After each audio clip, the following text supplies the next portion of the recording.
తెలంగాణ రాష్ట్రంలో జనగణనలో కుల గణన చేయడమే కాదు 42% రిజర్వేషన్లు పెంచాలి అని చట్టాన్ని చేసి ఈరోజు ఢిల్లీకి సవాలు విసిరినాం.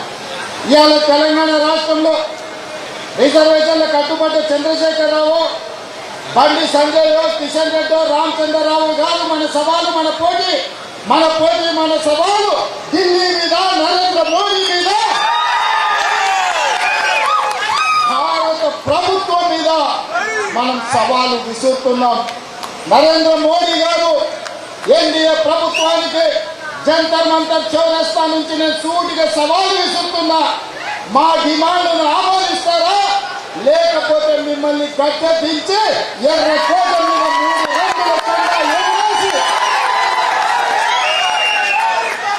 ఎర్రకోట మీద 3 రంగుల జెండాను ఎగరేసి మా నాయకుడు రాహుల్ గాంధీ గారిని దేశ ప్రధానమంత్రిగా చేసి 42% ఓబీసీ రిజర్వేషన్లను సాధించుకునే వరకు ఇక్కడ ఉన్న వాళ్ళు ఎవరు నిద్రపోరన్న మాట నరేంద్ర మోడీ గారికి నేను విజ్ఞప్తి చేస్తున్నా.